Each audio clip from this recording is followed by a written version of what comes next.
साथियों, आशीर्वाद होती हुई ये यात्रा 1.5 महीना 2 महीना जो भी समय लगे, बिहार के हर एक जिले से होती हुई ये यात्रा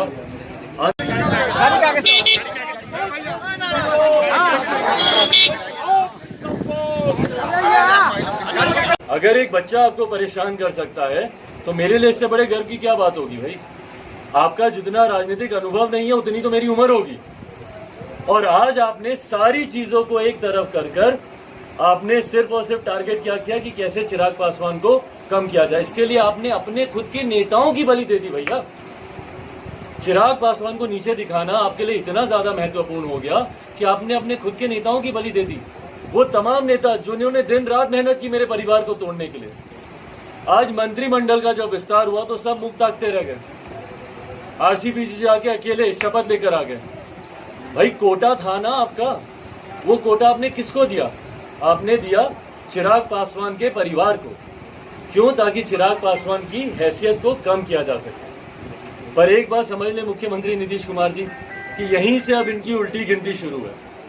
अब वो दिन दूर नहीं है जब पुनः बिहार में मध्यवर्ती चुनाव होंगे, और ये बात 10 नवंबर 2020 को जब परिणाम आए थे उसके तुरंत बाद 11 नवंबर 2020 को ऐसी एक प्रेस वार्ता में मैंने कहा था कि 1.5-2 साल से ज्यादा सरकार चलेगी नहीं। और अब देखिएगा, अब यहाँ से इनकी सरकार की उल्टी गिनती शुरू है। कई इनके जदयू के ही ऐसे विधायक हैं जो असंतुष्ट चल रहे हैं और जो हम लोग के भी संपर्क में हैं।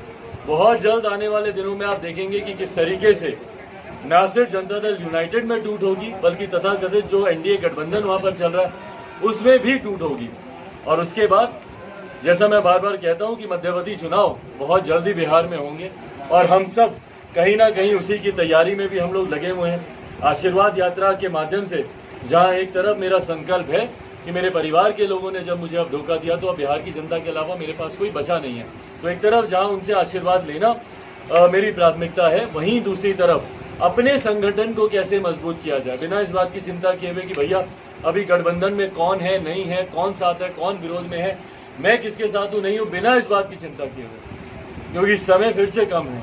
जल्द ही बिहार में विधानसभा के चुनाव होंगे और इस यात्रा के माध्यम से संगठन को भी कैसे मजबूती दी जाए इस दिशा में हम लोग काम कर रहे हैं। हनुमान ने तो अपनी भूमिका पूरी निभाई, अब राम ने क्या किया या क्या करेंगे या क्या होगा ये आने वाला समय ही बताएगा। भाई सब भविष्य के घर में है। मैंने तो बोला आज की तारीख में मेरी वो हैसियत ही नहीं है कि मैं किसी के ऊपर उंगली उठाऊं या किसी से प्रश्न पूछूं। जब मेरे अपनों ने ही, मेरा भाई खुद, मेरे चाचा, जब उन्होंने ही मुझे धोखा दे दिया तो मैं कैसे पूछूं कि भाई आप मेरे साथ नहीं है या आपने मेरे साथ धोखा क्यों किया? वो ऐसे नहीं है। आपका प्रश्न का दूसरा हिस्सा कि आप तेजस्वी या किसी दूसरे से गठबंधन करेंगे, आज की तारीख में ये प्राथमिकता नहीं है। चुनाव के वक्त ही ये सारे निर्णय लिए जाते हैं कि आप किसके साथ गठबंधन में है नहीं है। तो गठबंधन का स्वरूप क्या होगा जिस दिन चुनाव आयोग, जिस दिन यहाँ की सरकार गिर जाएगी, जो कि जल्द गिरेगी, उस दिन इस पे चर्चा हम। मुख्यमंत्री भी भैया ऐसे जो कि मुख्यमंत्री कार्यालय में कम, अपने पार्टी के कार्यालय में ज्यादा समय देते हैं, वो खुद ही एक चुनाव की तैयारी में लगे हुए हैं। भाई हम लोग क्या बोलेंगे कि चुनाव होने वाला है, मुख्यमंत्री खुद ही, क्योंकि तीसरे नंबर की पार्टी उनसे बर्दाश्त नहीं हो रहा है। वो खुद ही चुनाव की तैयारी में लगे हुए। लव कुश समीकरण क्यों साध रहे हैं भैया? ये सारी चीजें आप चुनाव के वक्त करते हैं ना, समीकरण साधना, नए राष्ट्रीय अध्यक्ष बनाना, क्योंकि वो खुद आज नहीं तो कल वो अपना समर्थन खींचेंगे। और जिस तरीके से वो पलटी मारते रहे हैं इससे पहले भी, कभी महागठबंधन के साथ, कभी मोदी जी के साथ, फिर मोदी जी के प्रधानमंत्री बनने के नाम पर अलग होना, फिर महागठबंधन में जाना, फिर लालू जी को धोखा देना, ये करते रहेंगे। और यही प्रैक्टिस मैं बिल्कुल कल मैं जा रहा हूँ वहाँ पर, और कल मैं अपने गांव भी जाऊंगा, शहरबन्नी भी मैं जाऊंगा, और वहाँ पर जाकर उनसे भी, बड़ी माँ से भी आशीर्वाद लूंगा, और अपने परिवार के जितने सदस्य हैं। मुझे खुशी इस बात की है कि हाँ, मेरा ये परिवार मेरे साथ है। जब एकदम अपने करीबियों ने आपको धोखा दिया, पर कई ऐसे और परिवार के लोग हैं मेरे, जो आज की तारीख में मेरे परिवार के कुछ नाराज लोग भी थे, मेरी सिस्टर और जीजा जी। मुझे खुशी है कि वो सब भी आज की तारीख में इस कठिन घड़ी में मेरे साथ खड़े।